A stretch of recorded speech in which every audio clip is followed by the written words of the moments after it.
Hello builders, and welcome back to the World Zoo project, a giant zoo where I am building a habitat for every animal in the game. And in today's video I have for you a double feature. It's the hyenas, the spotted hyena and the striped hyena. I figured I might as well put both of them in one video, so here we go.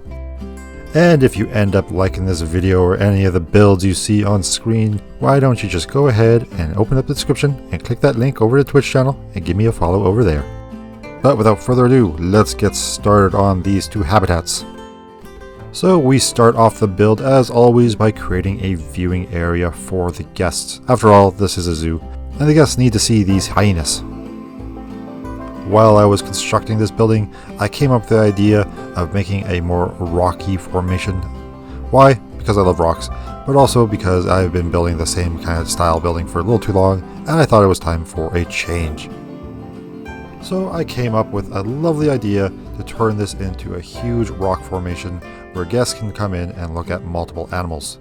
Of course, it doesn't look like much right now, but after a quick bit of rotating and creating a nice round template, we can now start decorating it with more rocks. And as these rocks come in, you'll get a better idea of my vision for this, as I want it to be, well, a big old rock formation with a hole in the middle for some tree and some foliage to grow in, allowing guests to walk around and look at the sleeping areas for 4 different animals at once.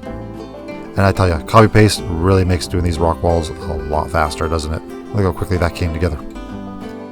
And for that center tree, I went with, of course, the baobab tree. What other tree do I want to use for this African build than that boy? But it seems a little sparse at the moment, so let's just create a little ring here and fill it with some mulch. That way we can take advantage of that beam of sunlight coming through the hole, allowing a few more plants to grow. Like I end up doing with many of my other garden areas, I usually don't have much of a rhyme or reason to it. I try to grow the plants in a wild formation, just spread out all randomly, making everything look a little bit more wild and, well, a little bit more natural. Of course, we're in a zoo, so people know it's not really wild, but yeah, I do try a little bit here and there.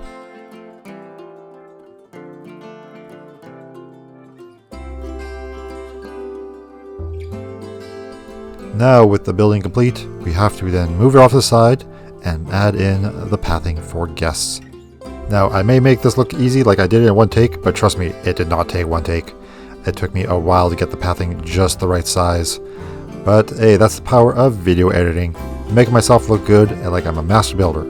Although I suppose I negated the benefits of making myself look like a master builder by just omitting my video editing shenanigans. But I stand by that choice because I'm sure nobody wants to watch me fiddling around with the pathing over and over and over and over and over.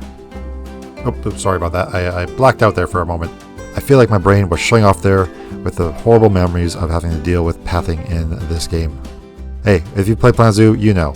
The pathing system for Plant Zoo is not nearly as polished as some of the other methods of building in this game. But you gotta do what you gotta do in order to get the zoo done. But enough about my flashbacks to dealing with pathing and my complaints about it. Let's talk about what's actually on screen, because that's what you're here to see. This is the home for the striped hyenas, the slightly more tropical variant of the 2 hyenas. Although I say that, being that these hyenas can live in multiple types of habitats. However, since they are a little bit more tropic bound than their spotted cousins, I decided to let the hyenas be a good transition animal between the tropical side of my African section and the grassland side. Now, if you watched my last video with the leopards, it's a very similar situation. And in this case, we'll be having the tropics on the lower side of the habitat, which of course will be closer to all the tropical habitats. And then it will slowly transition into the more arid and dry region near the top of the habitat where it connects to the cave.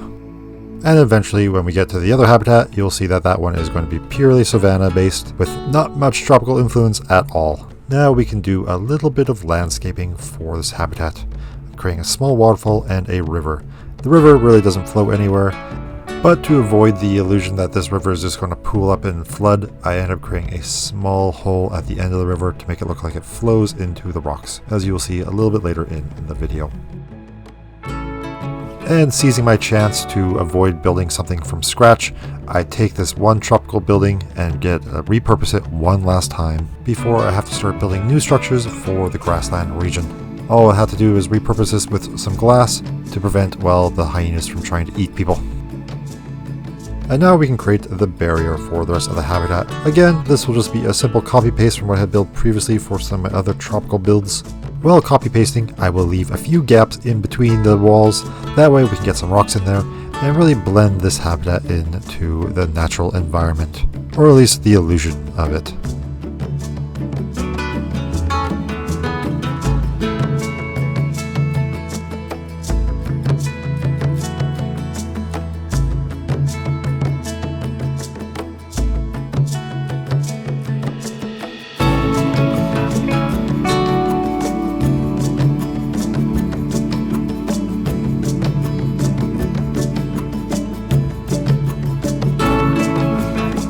Realizing that there's just too much grass and that I wanted to blend this more into that nice savanna look, we come in and remove some of that green stuff and put in some sand. And now all that's left is to put in rocks. More rocks everywhere. And there's that rock drain I mentioned earlier to make it look like the water is flowing into something and not just pulling around and flooding.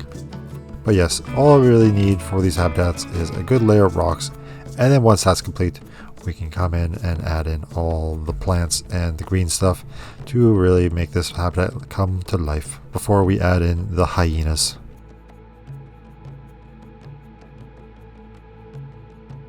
Now, like I said before, we are going to be keeping most of the foliage down below as that is closer to the tropical side of the African section. And then we will of course blend the upper bit into the savanna where there will be less foliage and a little bit more grass and small shrubland bushes. This will of course also allow us to create a lovely mini oasis at the bottom of the waterfall and just really decorate it with all those beautiful plants. So let's just sit back and listen to a little bit of Planet Zoo music while we finish off this habitat before moving on to the spotted hyenas.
And just like that, one habitat done, and now we can start on the second one for the video for the spotted hyenas.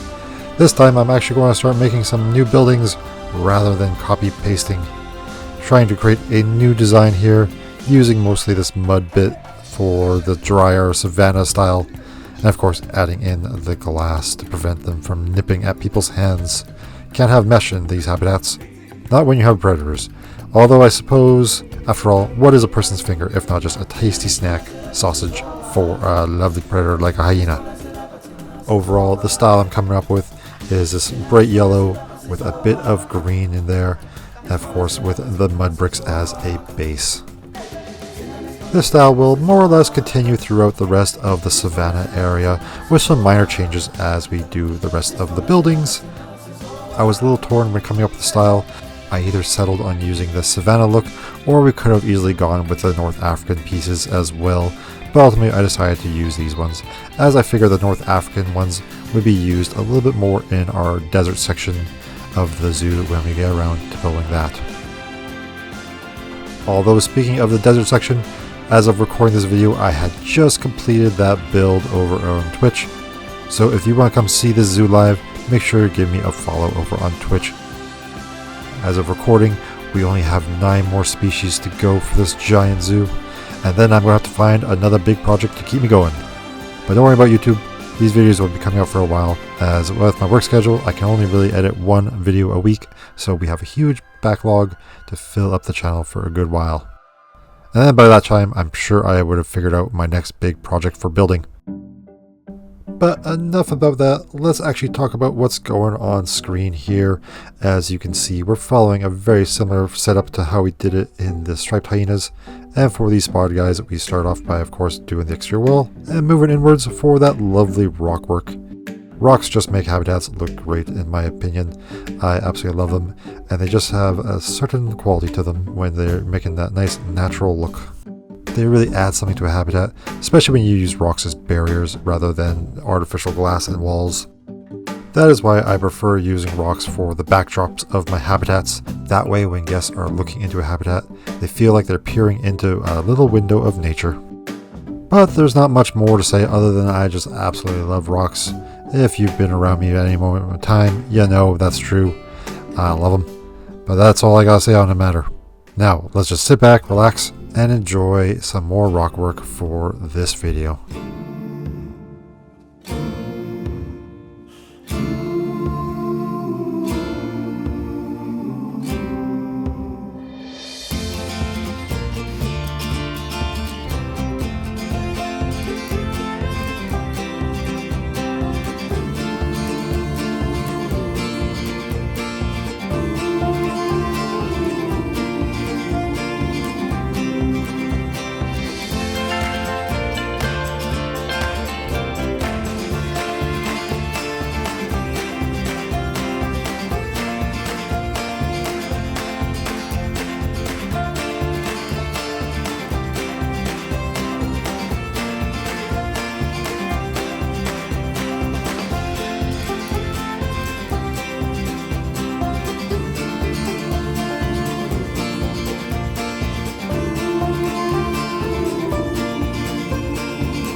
And just like that, that rocky foundation is complete for our second habitat of the video. And the hyenas are almost ready to come on into the habitat. But first we need to greenify it. Well, sort of. It is mostly a desert slash grassland area, so it's going to be mostly sand. Although we will have a few croppings of grass around, especially around the river. Since, well, it's water, and plants love water, so we're going to have more green around there. Though most of the trees and the larger bushes will be situated around the exterior of the habitat. That way it creates a lovely backdrop for this area. These trees and bushes help serve two purposes. One, of course, making it look nice and beautiful, but also to help hide some of the areas behind the habitats. That way, from the guest perspective, they only see the hyena habitat and they don't see whatever else is behind it or perhaps peeking over the top.